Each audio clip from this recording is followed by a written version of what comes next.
বন্ধুসকল, আজি মই অইন এক ধৰণৰ খেতিৰ ভিডিঅ' দিবলৈ গৈ আছোঁ। তো মই এঠাইত গৈছিলোঁ, তাৰ পৰা আহিলোঁ। তো চাওক, মই আজি আপোনালোকক কোমোৰা খেতিৰ ভিডিঅ' এখন দিবলৈ গৈ আছোঁ। চাওক, ইয়াত কাম কৰি আছে।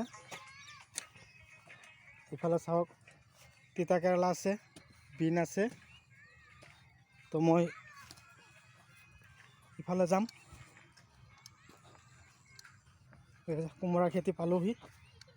তো আজি মই আপোনালোকক হাইব্ৰিড কোমোৰাৰ খেতিৰ ভিডিঅ' দিবলৈ গৈ আছোঁ। এয়া চাওক, আজি মই আপোনালোকক এই ভিডিঅ'ৰ মাজেদি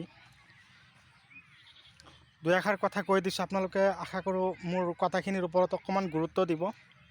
গুৰুত্ব দি কিনে যদি আপোনালোকে এই খেতিত আপোনালোকে ঔষধখিনি স্প্ৰে কৰিব পাৰে, আপোনালোকে অন্ততঃ গছৰ পোকখিনি নহ'লে গছৰ ফলনখিনি অন্ততঃ ভালদৰে ৰাখিব পাৰিব, যাতে ফলন নষ্ট নহয় আৰু পোকখিনিও আঁতৰি যায়। তাৰ কাৰণে মই আপোনালোকক আজিৰ এই ভিডিঅ' দিবলৈ গৈ আছোঁ। আপোনালোকে মোৰ ভিডিঅ'খন আৰম্ভণিৰ পৰা শেষলৈকে নিশ্চয় চাব। চালেহে আপোনালোকে গম পাব যে মই এই ভিডিঅ'ত মাজতে আপোনালোকক কি ক'বলৈ গৈ আছোঁ। ইয়াত চাওক, এই খেতিত অলৰেডি গোবৰ আনি ঢাকি থৈছে। এয়া চাওক, যেতিয়া কোমোৰা গছত লাগিবলৈ আৰম্ভ কৰিব, অলৰেডি কোমোৰা গছত লাগিছেই, আপোনালোকক মই দেখুৱাই আছোঁ। এয়া চাওক, কোমোৰা সৰু সৰু কোমোৰা গছত লাগিবলৈ আৰম্ভ কৰিছে। তো আপোনালোকে দেৰি নকৰি, আপোনালোকেও যদি খেতি কৰিছে, আপোনালোকে এই ধৰণৰ যতন লওক। গছৰ গুৰি গুৰিত একদম পূৰা কোমোৰাৰ গছৰ গুৰি গুৰিত গোবৰ সাৰ দি দিছে যথেষ্ট পৰিমাণে। তো গছৰ চেহেৰা আকৃতি বহুত ভাল।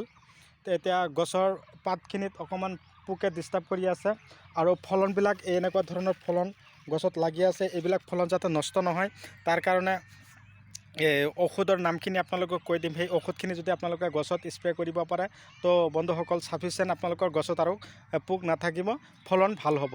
আৰু দ্বিগুণ ফলনৰ কাৰণে আপোনালোকক মই ভাল এটা উপদেশ দিবলৈ গৈ আছোঁ। এই দ্বিগুণ ফলনৰ কাৰণে আপোনালোকে কি পন্থা হাতত ল'ব, মই সেয়াও কৈ দিম। তাৰ আগতে আপোনালোকক কৈছোঁ, আপোনালোকে যদি মোৰ চেনেলৰ নতুন হৈ আছে, তেনেহ'লে মোৰ চেনেলখন ছাবস্ক্ৰাইব কৰি ল'ব আৰু কাষত থকা বেল আইকনখন অন কৰিব। এনেকুৱা ধৰণৰ নতুন নতুন ভিডিঅ' নটিফিকেশ্যন আপোনালোকে পাই থাকিব। তো কথা হ'ল কি, এই পোকবিলাক উৰণীয়া পোকেই হওক বা ছিদ্ৰকাৰী পোকেই হওক, কি কৰে, আমাৰ খেতি বাতি নষ্টৰ কাৰণে বহুত এখেতে ডেঞ্জাৰ হৈ থাকে। তাৰ কাৰণে আপোনালোকে কি কৰিব, কোমোৰা গছৰ যিখিনি পোক থাকে, একেবাৰে সৰু, চকুৰে মুদিব নোৱাৰা সৰু সৰু পোকখিনিয়ে কি কৰি আছে, আমাৰ কোমোৰাৰ যিখিনি ফুল হয়, ফুলৰ ভিতৰত সোমাই থাকে আৰু ফলনবিলাক নষ্ট কৰি দিয়ে। আৰু কোমোৰাখিনি যেতিয়া এনেকুৱা ধৰণৰ হ'বলৈ ধৰে, ডাঙৰ হ'বলৈ ধৰে, তেতিয়া কি কৰে, ফুটা কৰি দিয়ে। তাৰ কাৰণে আপোনালোকক ঔষধখিনিৰ নাম কৈ দি আছোঁ। ঔষধখিনি হ'ল, আপোনালোকে প্ৰথম অৱস্থাত কি কৰিব লাগিব, মিঠাই, আপোনালোকে গুড় আপোনালোকে নিশ্চয় চিনি পায়। মিঠাই 50 গ্ৰাম আপোনালোকে পাৰ টেংকিত পানীৰ মাজত সংমিশ্ৰণ কৰিব। সংমিশ্ৰণ কৰি পাৰ টেংকিত দি দিব। 16 লিটাৰেই হওক, 13 লিটাৰেই হওক। 13 লিটাৰ হ'লে অলপ কমকৈ দিব আপোনালোকে, 50ৰ অকণমান কম দিব, 45 বা 40 গ্ৰামমান দি দিলেই হ'ব। তাৰ লগতে আপোনালোকে বড়ো ষ্টাৰ নামৰ এটা ঔষধ আছে। এই বড়ো ষ্টাৰ নামৰ ঔষধটো আপোনালোকে কি কৰিব লাগিব, এই টেংকিৰ মাজত মিঠাইৰ পানী মিক্স কৰা টেংকিৰ মাজত আপোনালোকে দি দিব। 7 পৰা 8 ml মান ঔষধ আপোনালোকে দি আপোনালোকে কি কৰিব লাগিব, ধুনীয়াকৈ এই গছখিনিত স্প্ৰে কৰি দিব। চাব, আপোনালোকে এই তেনেকুৱা ধৰণৰ কোমোৰা গছখিনিত থকা পোকখিনি চাব, যেতিয়া মিঠাৰ অলপ হেৰি হয়, পোকখিনি কিন্তু তাতে বেছিকৈ পৰে। সেইকাৰণে মই মিঠাইৰ লগত সংমিশ্ৰণ কৰি আপোনালোকক দিবলৈ গ'লোঁ। মিঠাইৰ লগত সংমিশ্ৰণ কৰি এই কোমোৰা গছত দি দিলে কি হয়, অলপ কেইদিনৰ ভিতৰত তাৰমানে যিখিনি পোক থাকে, সেই মিঠাইৰ এটা ৰস গছত লাগিয়ে থাকে, সেইখিনি পোকে কি কৰিব, খায়ে থাকিব। খাই যেতিয়া পোকে তাৰমানে ঔষধটো যেতিয়া আক্ৰমণ কৰিব, তেতিয়া হঠাৎ পৰি সি মৰি থাকিব। আপোনালোকে পিছত চাব পাৰিব। এই চাওক, ইয়াত অলৰেডি 1 বিঘা মাটিৰ কোমোৰা খেতি আছে। তো কথা হ'ল কি, গছখিনি বৃদ্ধিৰ কাৰণে মই কেইদিনমান আগত আপোনালোকক ভিডিঅ' পঠিয়াই দিছিলোঁ যে গছ কিছুমানে কমেণ্ট কৰে, দাদা গছখিনি বৃদ্ধি নহয়, তাৰ কাৰণে কি ঔষধ দিম। তাৰ কাৰণে আপোনালোকে মোটামুটি কথা ঔষধখিনি কৈ দিছিলোঁ। এতিয়া আজিৰ মোৰ প্ৰধান কৰ্মটোৱে হ'ল যে গছত যাতে পোকবিলাকে ডিষ্টাৰ্ব নকৰে আৰু পোকখিনি আঁতৰাবৰ কাৰণে আমি কি পন্থা অৱলম্বন কৰিব লাগে, সেয়াই লৈ আজি মই ভিডিঅ' দিবলৈ গৈ আছোঁ। তো কথা হ'ল, মই যিখিনি ঔষধ আপোনালোকক জনাই দিলোঁ, এই ঔষধখিনি আপোনালোকে যদি গছত স্প্ৰে কৰিব পাৰে, আপোনালোকে চাব পাৰিব আপোনালোকৰ গছত আৰু কোনো ধৰণৰ পোক নাথাকিব আৰু ফলনো ভাল হ'ব। ইয়াত অলৰেডি 2 গাড়ী গোবৰ আনি প্লাষ্টিকেদি ঢাকি ৰখা হৈছে। এয়া চাওক তলত গোবৰ, কেৱল গোবৰেই আছে ইয়াত। গোবৰ সাৰ যিমান আপোনালোকে কোমোৰা খেতিত খটাব সিমানে আপোনালোকৰ খেতিত কোমোৰাৰ ফলন অলপ বেছি হ'ব। তো বন্ধুসকল ভিডিঅ' চাই কেনে লাগিলে আৰু আপোনালোকে মোৰ ভিডিঅ' ক'ৰ পৰা চাই আছে আৰু যদি আপোনালোকে মোৰ নতুন ভিউৱাৰ্ছ হৈ আছে তেনেহ'লে মোৰ চেনেলখন প্ৰথমতে আপোনালোকে ছাবস্ক্ৰাইব কৰি ল'ব।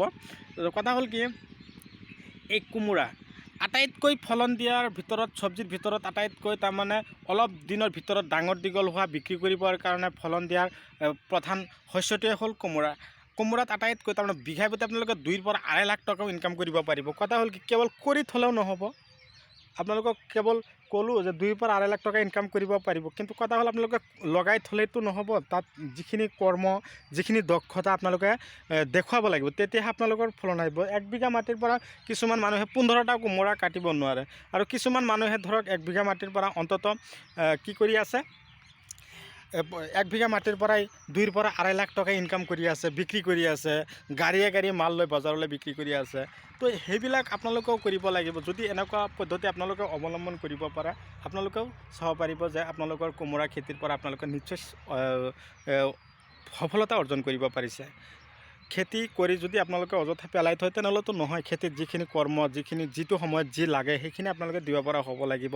মাজে মাজে জলসিঞ্চন কৰিব পৰা হ'ব লাগিব। যিখিনি সাৰ দিব লাগে সেইখিনিও দিব লাগিব। কেৱল গোবৰ সাৰেই নহয়, বেলেগ সাৰো দিব লাগিব।